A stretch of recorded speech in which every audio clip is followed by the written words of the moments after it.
मित्रांनो, कायम गुलालामध्ये असणार आपला बावल्या आणि करवलीचं तुफान एक आज चांगली गाडी पळाली, तुफानी गाडी पळाली. आज प्रवीण आपल्या सोबत, प्रवीणदाशी बोलूया थोडासा. प्रवीण नमस्कार. नमस्कार. दादा काय आज बघतोय आपल्या दावणीला बावले आलाय. बावले जेव्हापासून आल्या तेव्हापासून कंटिन्यू गुलालात आहे. मला तर वाटतं आल्यापासून चांगले 10-12 शर्ती झाल्या आणि सगळे गुलाल गेले. काय सांगाल? हो, 10 गुलाल झालेत. एक गुलाल पडला तो पण थर्ड अंपायरवर होता. एक अर्ध्या फुटात गुलाल पडलेला आहे फक्त. आणि हा करवल्याचा तुफान, अनिल शेठ भंडारी यांचा तुफान, मला माझ्या एका शब्दावर त्याने मला एक वासरू दिला, त्याच्या मनापासून धन्यवाद. दादा एक विक्रमी खरेदी म्हणावी लागेल, कारण का आपल्याला हा नंदी बघायला भेटलेला वरती घाटावरच्या मैदानामध्ये. कशा काय प्रकारे खरेदी झाली आणि कसं काय नियोजन केलं पोरांनी सांगा ना. खरेदीचा किस्सा जरा वेगळाच आहे. वासरू घ्यायचा नाही घ्यायचा, वासरू घ्यायचा, कारण शरद बिल्ला बरोबर आखली. पण आमच्या मुलांचा असा विचार होता का बिल्ला बरोबर, माझा मत होता बिल्ला बरोबर डायरेक्ट कसा पळू शकतो. बरोबर. तर घ्यायचा नाही घ्यायचा, शेवटी असं ठरवलं का वासरू घ्यायचा, कारण वासरामध्ये कुठलीच जो बैलाला पळण्यासाठी ज्या गुण असतात ते कुठलेच गुण कमी नव्हते. त्या हिशोबाने आम्ही घेतला, पण आतापर्यंत त्याने त्याचं सार्थक करून दाखवलं. 100% दादा. जेव्हा दावणीला आल्यापासून काय म्हणजे तुम्हाला वेगळे चेंजेस बघा. बिल्ला तर आपल्या दावणीला होता, कुठेतरी गुलाल एक भेटायचा, एक पडायचा, 2 भेटायचे, एक पडायचा, असं चालू होता. पण जेव्हापासून बावल्या दावणीला आल्या रोजच गुलालात आहे तुम्ही. हो, बावल्याने आमचा हिरमोड केलाच नाही. बावल्या आल्यापासून आमच्या गोट्यावर पण रोज जरा वेगळंच वातावरण असतं. आणि कसं एका दिवशी बिल्ला आणतो, एका दिवशी बावल्या आणतो. आणि सध्या बिल्ला इंजर्ड असल्यामुळे बिल्ला नसताना आमची हाऊस जो आहे तो बावल्या पुरवतो. दादा आदत वयामध्ये आतापासून धुमाकूल करते, याचं भविष्य काय बघताय तुम्ही? बघूया, आमच्या गोट्याला यश तर त्यांनी दिलंय, पुढे आम्हाला त्याच्यापासून अपेक्षा भरपूर आहेत आणि तो सार्थक ठरवेल. कसं अजून छोटा आहे तो, त्या हिशोबाने 100% त्याचं झीज होईल आमचं. दादा आता आपण कोणी कोणी मिळून घेतलेला आहे नंदी, किंवा कशी काय खरेदी आहे, कोणत्या नावाने पळतंय? आमच्या गोट्यात तुझ्या माहितीसाठी सांगतो, 3 बैल असो किंवा 4 बैल किंवा 2 असो, कोणाची खरेदी नाही, सर्वांचा आहे. आणि तो बिल्ला ग्रुप किंवा शरद ग्रुप यांच्याच नावाने पळतो 100%. आणि त्याचे मालक 2 असले तरी आम्ही कधीच दाखवत नाही आणि दाखवणार पण नाही. बरोबर. कारण सर्व जी टीम आहे तो टीम वर्क महत्वाचा असतो. दादा कुठल्या दावणीचा नंदी आहे आणि कशा प्रकारे म्हणजे त्याचा पल काय काय गुण बघताय तुम्ही? हा दर्जाईचा महेश शेठ, जुना जो आपण नागझरीवाल्यांचा मोठा सर्जा, त्याच्या दावणीतला वासरू आहे आणि चांगल्या दावणीतला वासरू आहे आणि एकदम जातीवंत आहे. नक्की दादा, घोटच्या सर्जाचा म्हणजे छोटा भाऊच आहे. हा, छोटा भाऊ मानलं तर चालेल. मालक पण तोच आहे आणि घोटचा मोठा सर्जा जो बोलतोय आपण त्याचीच पैदाइश आहे. दादा बघायला गेलं तर म्हणजे दिसायला पण सेमच दिसतं घोट सर्जासारखा, फक्त शिंग थोडीशी मोठे आहेत आणि त्याच्यातले गुण आणि याच्यातले गुण कुठे ना कुठेतरी जुळतायत. काय सांगाल? हो, 100% गुण जुळतात, म्हणून तर आम्ही तेच सांगतोय. काय संध्याकाळपर्यंत आमचं होत नव्हतं वासरू घ्यायचं नाही घ्यायचं, पण त्याच्यात जेवढे गुण, जे पळण्यासाठी गुण लागतात ते तेवढे गुण होते. त्याच्यामुळे मला शेवटी ठरवलं बघू नंतरचा विषय, वासरू घ्यायचाच म्हणून. दादा सध्या आपण बघतोय की बैल आतून पळतोय, फिक्स कांदा कोणता याचा?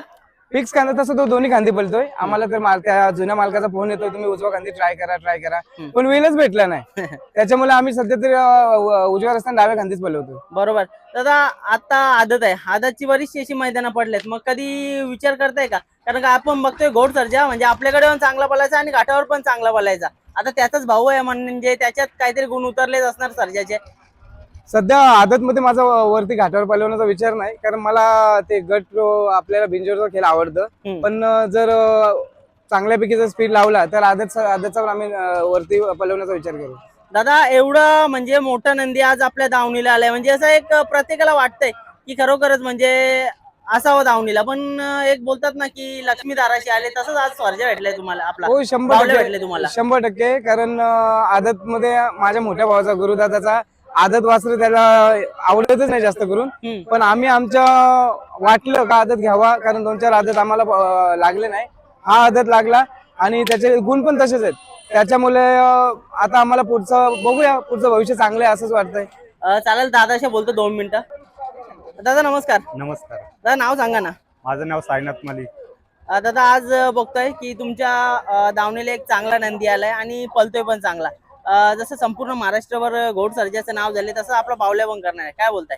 बावल्या जिथनं मुंबईमध्ये आला तिथनं अजूनपर्यंत शर्यत पडलीच नाही बावल्याची. आणि त्याची स्पीड कडे बघता काय वाटतंय? चालली, आम्ही उजवीने डावे खांदे पळतो, पण दोन्ही साईडून पळतो बावल्या. आणि येणाऱ्या काळामध्ये त्याचे फ्युचर काय बघताय, काय घडू शकतो आणि कसा काय असू शकतो? पुढच्या वर्षी 100% बावल्या टॉप मध्येच पळणार. यावर्षी आम्ही म्हणजे आदत मध्येच पळवतो जास्त. दादा आदत बैल असल्याच्या नंतर आपल्याला ना बऱ्याच वेळेला असं असतं की खूप कमी वेळेला काढायला लागतं बैल त्याच्या म्हणजे धमक तर असतं पलायची, पण कमी पलवल्याच्या नंतर तो जसं म्हणजे 2 दाती 4 दाती होतो ना तेव्हा जास्त पलतय आणि म्हणजे जातीत भरत नाही. मग अशा टायमाला तुम्ही किती दिवसांनी काढता वावल्याला आणि कसं काय नियोजन करताय? याला आम्ही 8 दिवसातच काढतोय. जरी 8 दिवसात 3 मैदाना भरली तरी आम्ही काढत नाही. 8 दिवसातून एकच वेळ काढतोय. दादा बरेच वेळेला घरच्या मैदानावर ना प्रत्येक वेळीच गुलाल घेतो आणि डायरेक्ट तुम्ही घरी जाता, काय म्हणजे कसं काय हे करता? म्हणजे बघा गुलाल झाल्याच्या नंतर एक गुलाल झाल्याच्या नंतर म्हणजे प्रत्येक जण मैदानात ठेवता, तुम्ही डायरेक्ट घरात घेऊन जाता. ना घरच्या मैदानावर आम्हाला माहिती 100% बिल्लाना बावल्या म्हणजे गुलाल घेतो हा. आणि आम्ही लवकरच गाडी बावल्याची करतो आणि लगेच गोट्यावर नेऊन ठेवतो. ओके दादा, नियोजन पण करायचं असतं पूर्ण अड्ड्याचं आणि सगळ्या गोष्टी करायच्या असतात. प्रवीणदा पण बिजी असते, त्याच्यानंतर सगळी पोरं बिजी असतात. मग घरच्या मैदानावर तरी पण कसं पालवता तुम्ही? ना घरच्या मैदानावर आम्ही लवकरच याची गाडी काढतो आणि लवकरच सूरजगड नियोजन त्याच्याकडेच देतो. कारण सर्व busy काय असतात. सांगाल, कारण का सूरजने जेव्हा जेव्हा नियोजन केलं चांगले नियोजन केलं आणि गाडी गुलाला राहिले, काय सांगाल? नियोजनचा बादशाह नुसता बोलत नाही, सूरजगड गेला आमच्या ग्रुपमध्ये. 100%. आणि आज बघतोय की खरोखर म्हणजे तुमच्या बिल्ला ग्रुप उसटणे असेल किंवा शर्यत ग्रुप उसटणे असेल, आज संपूर्ण महाराष्ट्रभर गाजेल आणि येणाऱ्या कालामध्ये पण घाटावरती पण हा नाव दिसेल. काय सांगाल तुम्ही? आमचे जे बिल्लाचे म्हणजे आणि या जे मालक आहेत ते कधीच बोलत नाही का आम्ही मालक आहे. जरूर 20 मेंबर आहेत ग्रुप मधले, त्यांना सांगतात तुम्ही मालक आहेत 90%. आता मी स्वतः दुंद्र्यावरून येतो म्हणजे बैलाची जेव्हा शर्यत असेल तेव्हा मला सांगतात तू मालक आहेत. बरोबर. म्हणजे कुठे ना कुठेतरी सगळ्यांना प्राधान्य दिलं जातं आणि आपली जे एकी आहे, आपली मैत्री आहे, कुठेतरी टिकवायचा प्रयत्न करतात. दादा जेव्हा मला तर वाटतं घाटावर जेव्हा वासरू बघितलेलं ना, बरीच जण विकताय का विचारायला येत होता, सगळ्यांना प्रश्न पडलेला कोणाच्या दावणीला जाईल, पण खरोखर तुमच्या दावणीला आला. कसं वाटतंय आज? ना आमचे पण म्हणजे धावणीला येईल असे आम्हाला गॅरंटी नव्हती त्या दिवसाला, कारण आमच्याच ग्रुपमध्ये चालला होता का वासरू घ्यायचा नाही घ्यायचा, पण आमचा 3-4 जणांचा विषय झाला वासरू हा घ्यायचा. चालेल दादा, धन्यवाद. धन्यवाद. शेठ नमस्कार. नमस्कार. नाव सांगा ना तुमचं? सुनील शंकर भंडारी. दादा आज आपण बघतोय तुफान स्पीड लावला आणि आज पण गुलाल घेतला, काय सांगाल? हो, आम्ही आणल्यापासून गुलालातच आहे. हा, किती जाती आहे सध्या? आदत आहे.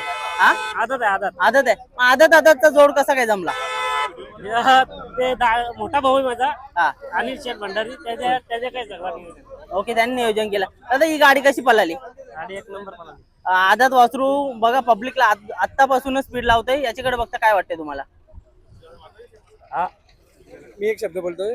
हा तुफान जो आहे आदत पासून आतापर्यंत त्यांनी धुमाकूळ घातलेला आहे. मला पेहरा देण्यासाठी लोक बोलतात पेहरा देणार ना, पण अनिल शेठने एका शब्दावर पेहरा दिला.